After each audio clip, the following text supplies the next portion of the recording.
नमस्ते सदावत्सले मातृभूमि। हम लोग चर्चा करने जा रहे हैं हिमाचल प्रदेश के डीजीपी की। ऑनरेबल सुप्रीम कोर्ट में केस था, मैंने पीछे उस पर चर्चा की भी थी। ऑनरेबल सुप्रीम कोर्ट में केस इस बात का था, क्या हाई कोर्ट किसी डीजीपी को हटा सकता है उसकी पोस्ट से, जबकि राज्य सरकार की अपनी चॉइस होती है, राज्य सरकार उसको नियुक्त करता है। तो क्या कोई डीजीपी पोस्ट से हटा सकता है? और डीजीपी को हटा दिया। चलिए, राज्य सरकार ने डीजीपी को दूसरे मतलब प्रमुख सचिव कहीं बना दिया। अब डीजीपी को क्या प्रदेश से भी बाहर किया जा सकता है कि भाई ये डीजीपी जो है वो तो चूंकि सेंट्रल कैडर का व्यक्ति होता है, आईपीएस ऑफिसर होता है, इसलिए अब वो राज्य में भी नहीं रहेगा, राज्य से दूसरे कहीं और सेंट्रल गवर्नमेंट ले जाए। ये एक बड़ा गंभीर प्रश्न है एडमिनिस्ट्रेशन ऑफ जस्टिस के लिए। हालांकि अभी तक ऐसा कोई प्रकरण आया नहीं है, लेकिन ये भी है कि सुप्रीम कोर्ट और हाई कोर्ट जिस प्रकार से पावर 1983 के बाद उन्होंने गेन की, वो अपने आप में बता रहा है, खास तौर से 1983 ना कहें, 1989 कहें, तो 1989 के बाद जिस प्रकार हाई कोर्ट ने पावर गेन करना शुरू किया है, या सुप्रीम कोर्ट ने पावर गेन करना शुरू किया है, सही ये कहना चाहिए, उससे जो चीज़ें कॉन्स्टिट्यूशन में लिखी थी कि वो जुडिशल रिव्यू का पार्ट नहीं है, जो कॉन्स्टिट्यूशन में लिखा है कि अपॉइंटमेंट ये होना चाहिए, जो कॉन्स्टिट्यूशन में लिखा है कि प्रेसिडेंट ही करेगा, उन बहुत सारे मामलों में कोर्ट घुस गया है। आईआर कोयलों में सुप्रीम कोर्ट ने ये भी तय किया कि जो पार्लियामेंट का जो डिसीजन होगा वो डिसीजन भी मेरे मातहत होगा, यानी कि वो भी हम उसको रिव्यू कर सकते हैं। जबकि हमारे यहाँ सेपरेशन ऑफ पावर है, और सेपरेशन ऑफ पावर में हमने 3 अलग अलग अथॉरिटीज़ बना रखी हैं। हम उस सेपरेशन ऑफ पावर में कानून बनाने वाले यानी कि पार्लियामेंट, सरकार चलाने वाले यानी कि सरकार, और उसको सरकार के द्वारा किए गए कृत्यों को रिव्यू करने वाले यानी कि कोर्ट। अब यहाँ पर जो बड़ा कन्फ्लिक्ट है वो ये है कि हमारे यहाँ कोई वाटर टाइट सेपरेशन नहीं है भारत में। ये एडमिनिस्ट्रेटिव लॉ का पार्ट बनता है। हमारे यहाँ कोई वाटर टाइट सेपरेशन नहीं है। कैसे नहीं है? पार्लियामेंट का जो चेयरमैन रहता है या फिर स्पीकर रहता है, वो अपने अंदर के मामलों का जज भी होता है, तो उसके यहाँ जो मामले तय होंगे उसका वो निपटारा करेगा, और वो जुडिशल रिव्यू का पार्ट नहीं होता। एक बात। दूसरा, जो पार्लियामेंट है उसके अलावा जुडिशरी है। अब एग्जीक्यूटिव अपॉइंटमेंट का तो फंक्शन एग्जीक्यूटिव का है, अपॉइंटमेंट तो एग्जीक्यूटिव करता है, वो वैकेंसी वही निकालता है, फिलअप करता है, प्रोसीजर अपनाता है, और फिर जो वो जिनको तय कर देता है उनके लिए वारंट कर देता है, उनको अपॉइंट कर देता है, आप उनसे काम करवाइए। अब कोर्ट के अंदर शुरू में क्लास 3 क्लास 4 के जो कर्मचारी थे उनको डिस्ट्रिक्ट जज भर्ती कर लेता था, लेकिन जुडिशियल अपॉइंटमेंट तो सरकार ही करती थी। आज भी सबऑर्डिनेट जुडिशरी में जो अपॉइंटमेंट है वो गवर्नर के पास है। वो अपना यूपीएससी की, पीएससी की, या जो भी उसने कमीशन बना रखा उसकी एक प्रक्रिया अपनाता है। प्रक्रिया अपनाने के बाद जो क्वालिफाई होते हैं उनके कैरेक्टर चेक करने के बाद वो उसको अपॉइंट कर देता है, आप उनसे काम करवाइए। लेकिन बाद में ये हुआ कि नहीं, हाई कोर्ट का जो बेंच है, हाई कोर्ट की जो कमेटी, एडमिनिस्ट्रेटिव कमेटी है, वो तय करेगी और गवर्नर उस पर एक्ट करेगा, यानी कि सरकार उस पर एक्ट करेगी। अभी मैंने कल बताया था आपको कि मध्य प्रदेश में 6 जजेस को टर्मिनेट कर दिया गया है, और वो हाई कोर्ट ने संस्तुति की थी या रिकमेंडेशन की थी, और उस रिकमेंडेशन को गवर्नर को मानना था, क्योंकि पुराने सुप्रीम कोर्ट के जजमेंट हैं कि भाई आपको मानना पड़ेगा। लेकिन वो ओरिजिनल फंक्शन राज्य सरकार का ही था। बाद में उसमें कोर्ट घुस गया। कोर्ट की कंसल्टेशन को बाद में कोर्ट ने कहा ये इफेक्टिव कंसल्टेशन है, उसके बाद कहा ये बाइंडिंग कंसल्टेशन है। तो कंसल्टेशन बाइंडिंग है का मतलब है आदेश हो गया, लेकिन कंसल्टेशन बाइंडिंग है ये शब्द इसलिए इस्तेमाल किया जाता है कि गवर्नर अपॉइंटिंग अथॉरिटी भी है, तो उसको आदेश कैसे दोगे? वो सोल सॉवरन है, उसको आदेश कैसे दोगे? वो सॉवरन है, तो सॉवरन को तो आदेश दिया नहीं जा सकता, यानी कि संप्रभु को आदेश नहीं दिया जा सकता। इसलिए सोल सॉवरन होने के नाते ये कहा गया ये बाइंडिंग कंसल्टेशन है, आदेश नहीं है। बात वही है। और इस प्रकार कोलेजियम ने अपना रूप रख लिया, और कोलेजियम ने कहा कि नहीं भाई अपॉइंटमेंट हम अपने करेंगे, और आपको पावर आपके पास है लेकिन करेंगे हम। क्योंकि हम जुडिशरी, हमारे पास एग्जीक्यूटिव भी पावर है। अब ये इसमें इसको कहना चाहिए कि enlargement of executive power of judiciary को क्लास 3 क्लरिकल जॉब भरने का राइट था, वो अब जजेस को भर्ती करने लगे, अपने उत्तराधिकारियों को भर्ती करने लगे, अपने उत्तराधिकारी तय करने लगे अपने, तो ये उन्होंने अपनी पावर को एक्सटेंड कर दिया। तीसरा, एग्जीक्यूटिव यानी कि सरकार, जब पार्लियामेंट एग्जिस्टेंस में ना हो तो फिर सरकार को ऑर्डिनेंस पास करने की पावर है, यानी कि पार्लियामेंट की पावर सरकार के पास आ गई। तो पार्लियामेंट की पावर सरकार के पास आ गई 123 में, वो ऑर्डिनेंस पास कर लेती है और जब जब पार्लियामेंट बैठेगी तो उसमें उसको प्रस्तुत करेगी और उसके बाद उस पर डिसीजन करवाएगी, उसको संस्तुति दिलवाएगी। कुल मिलाकर बात ये आती है कि भारत में सेपरेशन ऑफ पावर है, लेकिन वो वाटर टाइट सेपरेशन नहीं है, और इसमें वाटर टाइट सेपरेशन न होने की वजह से थोड़ी थोड़ी पावर एक दूसरे की इस्तेमाल करने की वजह से वो कलरेबल लेजिस्लेशन का इस्तेमाल करते हैं। एक शब्द इस्तेमाल होता है कलरेबल लेजिस्लेशन। कलरेबल लेजिस्लेशन का मतलब होता है वो है नहीं लेकिन आभास है कि वही है, तो वो अपनी पावर को एक्सटेंड कर लेते हैं। यही एनजेएसी के मामले में या जुडिशल अपॉइंटमेंट के मामले में दिख रहा है कोर्ट क्या करता है। खैर, हमारे यहाँ ये व्यवस्था है। अब सवाल ये पाता है कि जो अपॉइंटमेंट, ट्रांसफ़र, पोस्टिंग की पावर एग्जीक्यूटिव को है अपनी सरकार चलाने की, क्या वो पावर भी कोर्ट इस्तेमाल कर सकता है? बिल्कुल कर रहा है। जैसे सीबीआई इन्वेस्टिगेशन का मामला आता है तो पहले कोर्ट सीबीआई इन्वेस्टिगेशन लिखता था, सीबीआई इन्वेस्टिगेशन सरकार लिखती, बाद में कोर्ट ने कहा हम डायरेक्ट सीबीआई इन्वेस्टिगेशन लिख सकते हैं और हमको पावर है। वहाँ तो खैर जस्टिस का मामला है इसलिए किया जा सकता है, और वो पावर इस्तेमाल करने की बात कही गई तो ठीक है, इन्वेस्टिगेशन ही तो है, कोई निर्णय तो लेना है।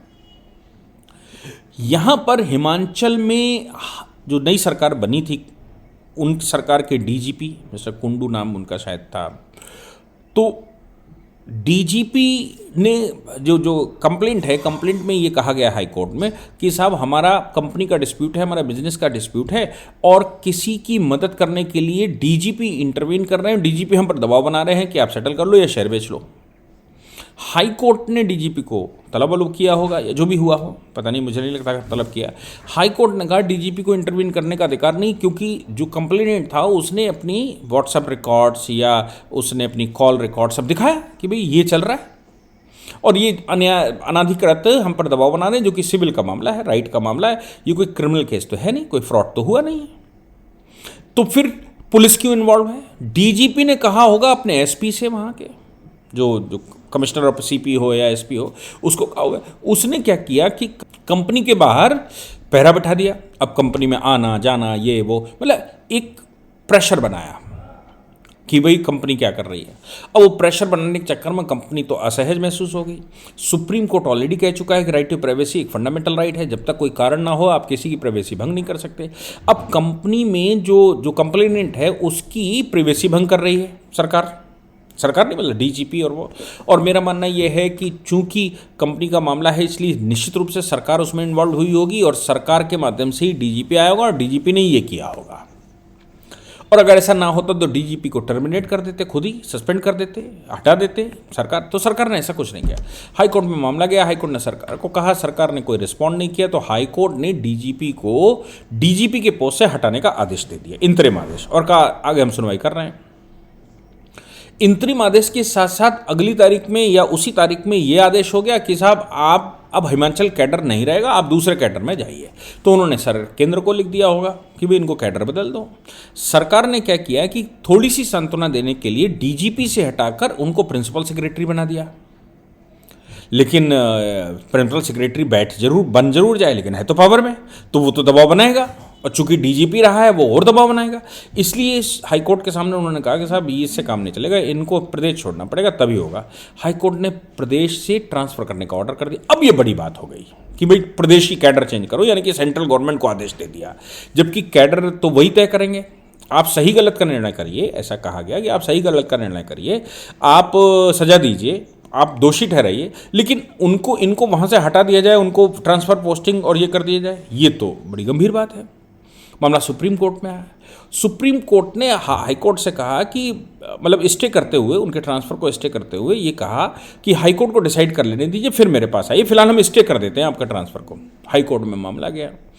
हाई कोर्ट ने पूरी सुनवाई के बाद निर्णय दिया कि नहीं, हम इनको नहीं हटाना, हमारा निर्णय बिल्कुल साफ है, चूंकि ये इंटरवीन कर रहे हैं जस्टिस में, ये एडमिनिस्ट्रेशन ऑफ जस्टिस का मामला है और हम उसके संरक्षक हैं राज्य में हाईकोर्ट होने के नाते।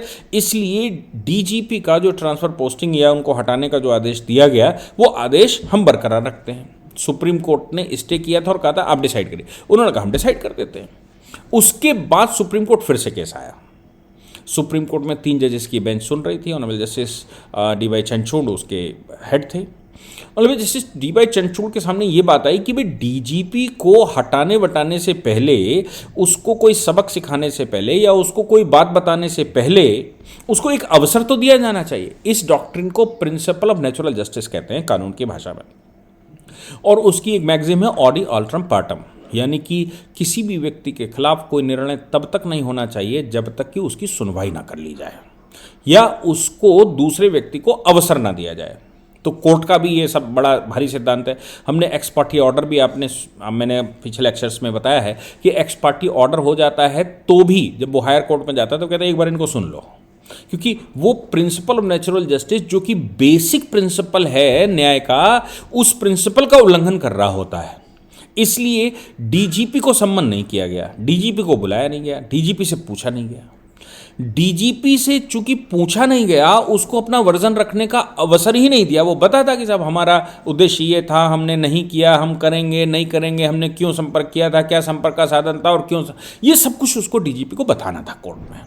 लेकिन डीजीपी को तो उन्होंने अवसर ही नहीं दिया। डीजीपी को चूंकि अवसर नहीं दिया, इसलिए सुप्रीम कोर्ट ने कहा ये तो प्रिंसिपल ऑफ नेचुरल जस्टिस का उल्लंघन है।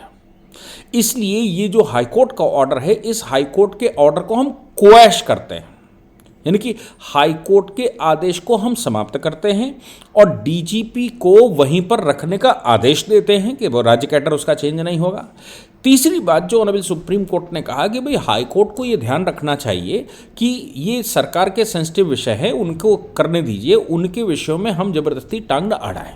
अगर हमको कुछ गलत लग रहा है तो उसका ऑर्डर कर दीजिए, आपको मैंडेमस की पावर है। यानी कि ये मैंडेमस की पावर हम कहते हैं कि आपको उनको आदेश देने का अधिकार है, तो आपको उनको अधिकार है, या फिर आप क्यू वारंटो इशू कर दो कि आपकी हैसियत से इसमें इंटरवीन कर रहे हैं, ये काम कर रहे हैं।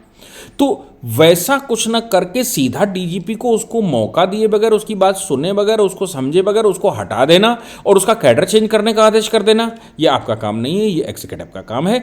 इसलिए हाई कोर्ट को पहले भी हमने देखा है कि पहले भी इस तरह के आदेश सुप्रीम कोर्ट ने किए हैं और सभी राज्य के हाई कोर्टों को सर्कुलर भी कुछ दिन पहले जारी किया गया था और ये कहा गया था कि जो पब्लिक सर्वेंट हैं उनको पर्सनली अपीयरेंस तब तक न करवाइए जब तक बहुत आवश्यकता हो। जबरदस्ती की पब्लिक अपीयरेंस मत करवाइए, उनकी कोर्ट की अपीयरेंस मत करवाइए। आप आज की तारीख में चाहें तो डीजीपी अपने ऑफिस में बैठा हुआ है तो वीडियो कॉन्फ्रेंसिंग कर सकते हैं, होता है, और इस समय तो खूब चलन में है जब से कोरोना आया। तो चाहो तो उनका वर्जन अगर लेना है तो वैसे भी लिया जा सकता है, ज़बरदस्ती उनको ऑफिस में मत कॉल करिए। आपको लगता है कि नहीं इनका स्टेटमेंट आना चाहिए, हमारे सामने आना चाहिए, तो आप ऑनलाइन कर लीजिए। नहीं तो जनरली आप उनको तब तक मत बुलाइए जब तक उनको ये ना लगे कि नहीं इसकी आवश्यकता है या इसके बगैर अब काम आगे नहीं बढ़ पा रहा है।